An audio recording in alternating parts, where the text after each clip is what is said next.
troisième roman policier, chez Debouret. Alors il y a toujours les mêmes héros. Hein. Alors il y a le commissaire Marcel Proust, oui. Sa stagiaire, je pense, Framboise Sagan. C'est ça. Hein, ça c'est pour ceux qui allaient au cinéma ou qui lisaient de bonnes œuvres. Et puis il y a deux adjoints qui sont... Descartes et Spinoza. Descartes et Spinoza. Et là, ça m'a mis sur la piste. Ça m'a mis sur la piste parce que je me dis, ça fait 3 fois que je lis des romans policiers qui sont aussi de la fiction. C'est Robert de Rosa, ça va devenir le Da Vinci Code de Clermont-Ferrand parce que c'est vraiment haletant. Mais en fait, c'est peut-être un prétexte. Vous allez me dire si c'est vrai ou pas. Parce que j'ai le sentiment que c'est un prétexte, ces ouvrages de suspense, pour émailler vos textes de vos pensées philosophiques. Mais je me suis rendu compte, à l'issue de l'écriture du premier roman, que finalement, on pouvait dire beaucoup de choses dans un roman et qu'on avait beaucoup plus de liberté que dans un essai philosophique. J'avais produit un auparavant, Utopie et franc-maçonnerie, et en écrivant ce premier roman, je me suis rendu compte que je pouvais parler de la franc-maçonnerie d'une façon vivante et libérée et qui accrochait les lecteurs. Alors j'ai persisté. Je vais faire une interview philosophique, c'est-à-dire que j'ai relevé certains mots, puis je vais vous demander de nous en dire plus. Certaines phrases, certaines sentences. Au prieuré de Saint-Saturnin, le prieur Guillaume rappelle que les Templiers pratiquaient une spiritualité qui dépassait les bornes du catholicisme. Et vous dites, page 11, les images héroïques ont une fonction sédative. Alors j'aimerais que vous m'expliquiez comment les héros sont sédatifs. Ils sont sédatifs pour le bon peuple qui les regarde et qui devient héros à travers eux, en quelque sorte, leur enlevant toute volonté, toute velléité d'être eux-mêmes des héros, puisqu'ils le sont à travers des personnages qui leur sont présentés. C'est un petit peu la fonction, effectivement, que je trouve sédative. C'est une espèce de catharsis qui permet de cantonner le spectateur dans l'illusion bienheureuse que lui aussi est un héros, comme ceux qu'il voit sur l'écran ou dont il voit la description dans le livre. Alors, simulation, science-fiction, en 1999 à Clermont-Ferrand, la peste. Et 1999, c'est l'éclipse solaire totale, c'est un an avant l'an 2000, et votre ouvrage, c'est une forme d'apocalypse. Et la question qu'on peut se poser, c'est: y a-t-il un rapport entre l'apocalypse de votre ouvrage en 1999 et le grand remplacement de 2019 ? Le grand remplacement, c'est un terme, une expression que j'ai totalement évacuée de mon vocabulaire. C'est un récit qui a un caractère un peu allégorique. Vous avez pu voir que tous les chapitres commencent par une citation de La Peste de Camus. Oui. Donc je me suis effectivement... J'ai, avec beaucoup de présomption, mis mes pas dans ceux de ce grand maître de la littérature qui faisait de la peste, effectivement, une maladie allégorique de l'inhumanité qui régnait à l'époque où il l'écrivait. Et moi, de la même façon, j'ai voulu faire de cette nouvelle peste qui arrivait et de l'apocalypse qui s'ensuivait une espèce d'allégorie des phénomènes sociaux et moraux qui traversent la société aujourd'hui. Intuition, vous dites intuition policière féminine, parce que Framboise Sagan comprend beaucoup de choses. Et vous écrivez, page 144, l'intuition, c'est une saisie immédiate du rapport entre la réalité et l'essence des choses. Et la question que peuvent se poser les maçons aujourd'hui, les cherchants, est-ce qu'avec l'intuition, ils peuvent dépasser la logique cartésienne ?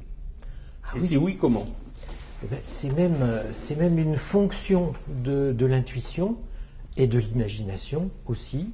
C'est-à-dire que la méthode que nous employons en franc-maçonnerie doit préparer à accueillir ce qui survient d'inattendu et d'incompréhensible. Non seulement à l'accueillir, mais à essayer d'en tirer profit.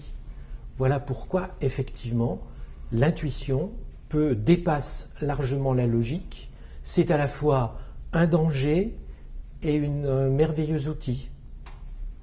Thématique secrète dans votre ouvrage, il y a l'ordre de Malte, il y a l'ordre nouveau extrême, l'ordre renouveau d'ailleurs, les mythes des évangiles apocryphes.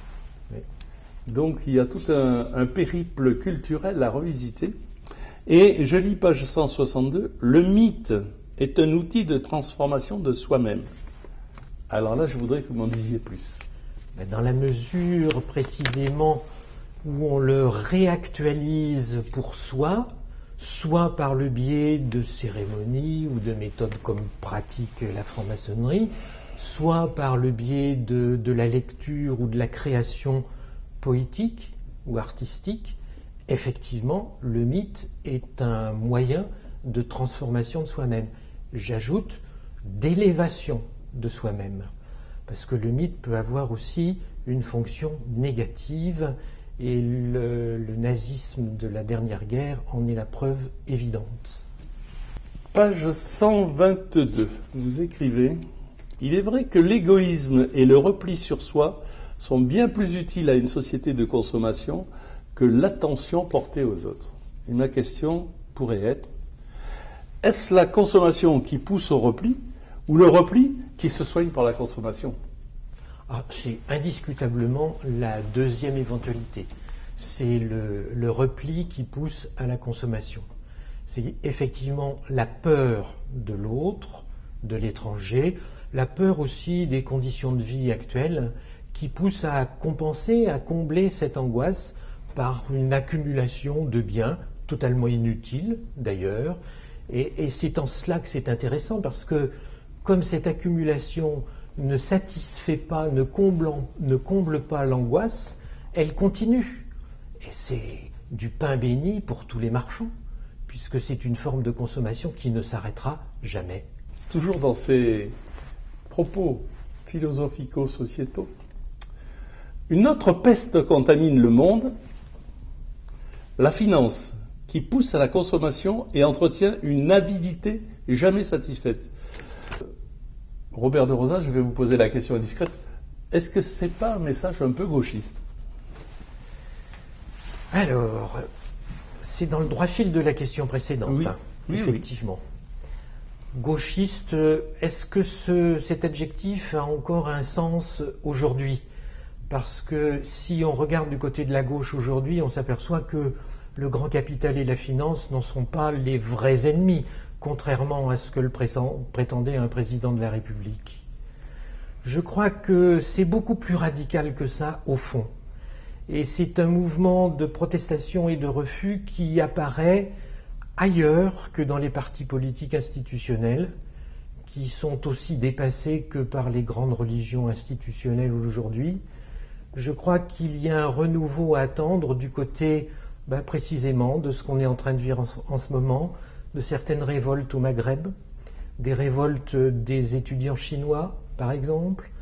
Je crois que de ce côté-là, il n'y a pas ce qu'on peut appeler vraiment une gauche, mais un besoin, un souci, une envie et une réclamation, une revendication de justice qui n'est pas accordée par le système mondialisé, capitalistique dans lequel nous vivons. On nous a fait croire que c'était la seule voie possible, Thatcher par exemple, pas d'autre solution. Si, il y a d'autres solutions, mais à condition effectivement de revoir les fondements de la société actuelle et de revoir les bases économiques sur lesquelles elle s'est instituée. Quelques économistes le font, Piketty en particulier. Je crois qu'il y a des esprits qui sont là pour mener le changement de la société qui est inévitable, ou alors elle finira dans le chaos avec les affrontements des communautés et puis les famines qui naîtront ailleurs et qui commencent déjà à naître ailleurs. Quel rôle on peut imaginer aujourd'hui par rapport à ce chaos risque numéro 1. Quel rôle peut jouer aujourd'hui la franc-maçonnerie et le rite écossais en particulier, qui est mondial, pour appeler, épeler et éclairer, pourquoi pas, les jeunes révoltés d'aujourd'hui? Je crois que la franc-maçonnerie n'est pas outillée pour aller dans le combat politique. Et puis de toute façon, elle est tellement hétérogène qu'il n'y aurait pas une pensée unique qui pourrait la conduire dans les combats nécessaires. Par contre, elle est tout à fait à même, et elle en a les moyens, de provoquer ces prises de conscience parmi toutes les générations, parce que c'est une institution où vraiment toutes les générations sont mélangées. Et à ce titre-là, je crois que la franc-maçonnerie peut se faire l'écho des idées encore un peu marginales aujourd'hui, mais qui apparaissent, et les répandre, les faire mûrir à travers des débats entre les frères et parfois même dans les loges. Nous avons fait à Clermont-Ferrand il y a quelques mois un colloque qui s'appelait Pour une nouvelle alliance homme-nature, et ça fait la Grande Loge de France a fait ce colloque, et ça fait partie effectivement des choses qu'elle peut faire et qu'elle doit faire pour changer les paradigmes philosophiques de la société d'aujourd'hui. Ça, elle peut le faire. Elle n'ira pas au combat, mais elle peut changer les esprits. Eh bien, Robert de Rosa, je pense que dans votre ouvrage, qui est un vrai roman policier, un vrai roman de science-fiction, vous avez semé des petits cailloux qui devraient faire réfléchir les lecteurs et peut-être les futurs maçons. Et je vous en remercie. Merci beaucoup. À bientôt. À bientôt.